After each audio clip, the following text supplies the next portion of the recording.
How's it going, Knicks fans? Welcome back to another episode of Fireside Knicks. I'm your host, Dylan Backer, and I'm joined by my brother and co host, Justin Backer. We got another Knicks game to talk about. They played the Boston Celtics, this time at the TD Garden instead of Madison Square Garden, and they dropped this one. Now, they didn't play like any of the starters. Jalen Brunson, Julius Randle, RJ Barrett, Emmanuel Quickly, and Josh Hart all sat this one out. So it was mostly the backups and the bench warmers playing in this one. So it's not really surprising that the outcome was what it was, but that's not what we're here to focus on. There were some very, very encouraging performances from some of the main rotational pieces today. So we're just going to jump right into it. So, Justin, give us your biggest takeaways from this one, my man.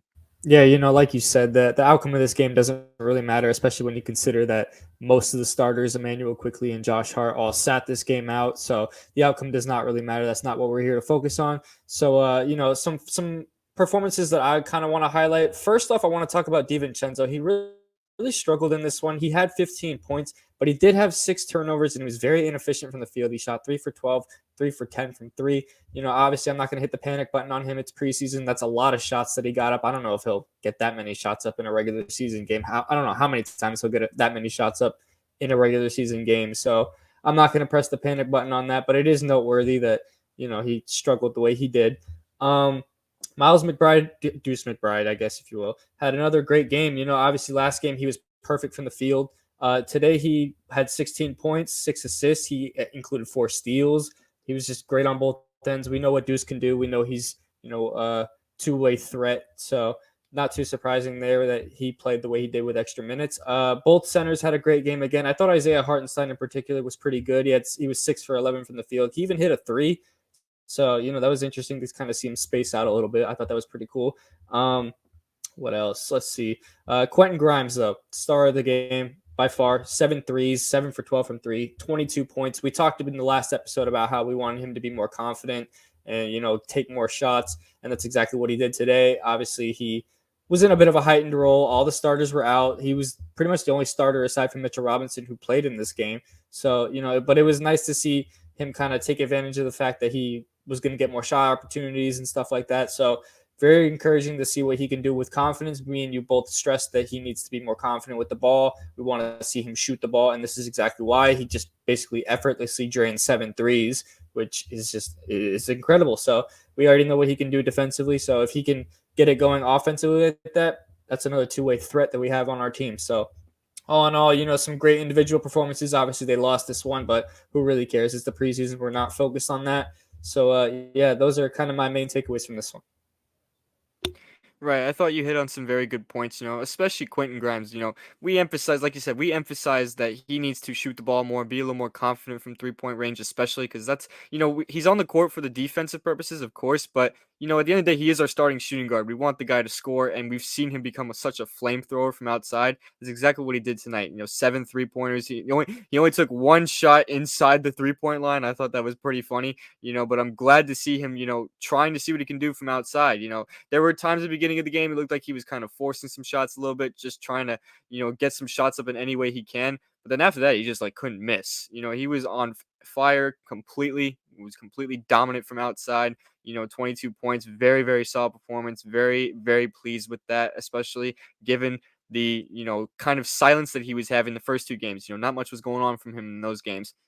Something else I want to mention though, Evan Fournier had double-figure points yet again. Now I know it's not, an obscure figure. He only had 10 points in this one, but given the whole Evan Fournier situation, the whole debate as to at this point as to whether or not he can crack a rotation spot. I mean, he scored double figures now in all 3 preseason games. I think that's pretty interesting. Now, do I think these performances are good enough to make the rotation? Probably not, unfortunately for him, but I mean, it is noteworthy to see that he's at least going to make a conversation interesting. And who knows, maybe it raises his trade value a little bit too, because, during the offseason, he basically had no value. And that's why he is still suiting up for the New York Knicks as we speak. So who knows what that'll mean for Fournier's future. But I mean, it is pretty interesting to see that him, put up some points in these, even though these are meaningless preseason games, he's putting up points in the opportunity he's given. So that's interesting right there. And also, Jericho Sims had 10 rebounds today. Jericho Sims has been, they're kind of trying to find a way to get him in the rotation some way, shape, or form. You can tell by the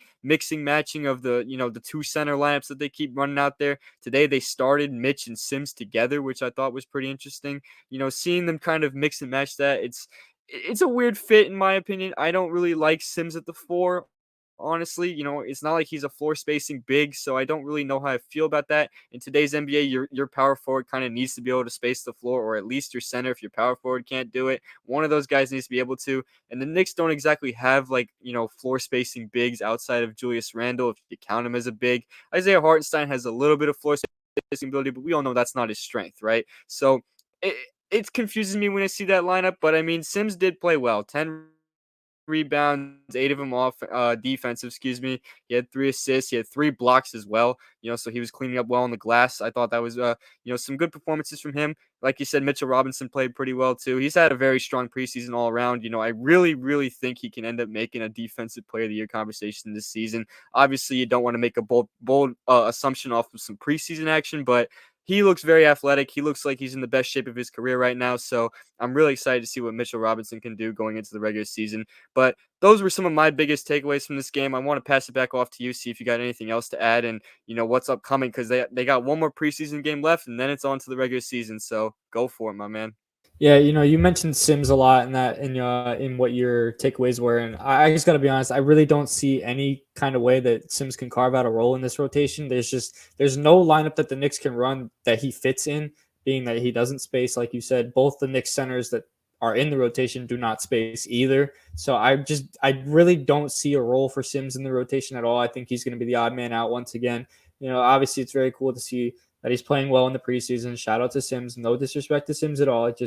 I don't think there's a role for him really on this team right now, unless a guy gets injured, like what happened with Mitchell Robinson last year, and Sims got a bunch of playing time as a result.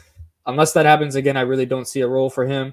I think this is kind of just seeing what they have in him. Really, I don't really like that they put him and Robinson together. I think that kind of hurts Sims in a way too, because you're putting him next to a non-floor spacing big, and you're kind of limiting what Sims can do offensively. Obviously, he's a very limited offensive player, mainly only a lob threat.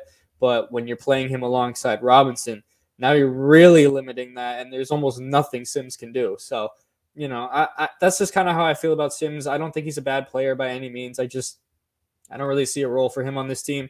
And with Fournier, obviously it's been a bit of a debate of whether he can play his way into the rotation in this preseason or not. At this point, I don't think it's going to happen. He's really struggled in this one, to be honest. He was a minus 19 in this one. He was 3 for 10 from the field, 1 for 4 from 3. I know he scored double figures in every preseason game so far, but I don't really think that's going to matter. The guy's an NBA veteran for 10 years plus, so he really should be getting these kind of numbers if he's going to be in the lineup with these guys in preseason. So, I don't really think there's anything to say about that other than maybe he can make it interesting, maybe he can't, but there's obviously a reason that he's not in the rotation, and it's the defense. I mean, like I said, he was a minus 19. That's a glaring figure right there. That was the worst plus minus side of anyone that played today, by the way. I know plus minus is not the greatest stat, but when it's minus 19, you can kind of go, yeah, that's pretty bad. So, at this point, I don't think he's getting back in the rotation unless he goes for 40 next game. So I don't think he's getting back in.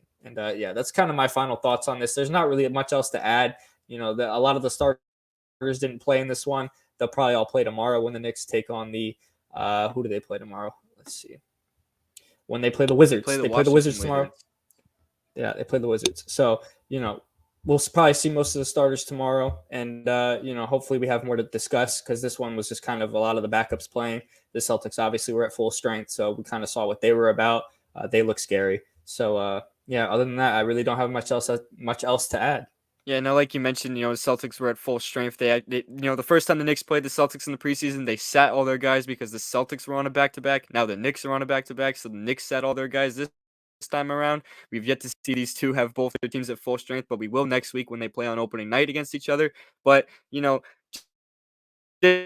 Jason Tatum absolutely torched the Knicks, all the backups, if you will. He had 28 points. He had 5 threes, went 5 of 8 from downtown to be specific, 9 of 15 from the floor. Also added 8 rebounds, 4 assists, 3 steals. He absolutely cooked us. And Kristaps Porzingis, he facing his former team, also cooked us. He got 20 points on us, added 8 rebounds. one steal, two blocks, went 4 of 8 from three, 8 of 13 from the field. Both those guys were extremely efficient. The Knicks didn't really have any answer for either of those guys.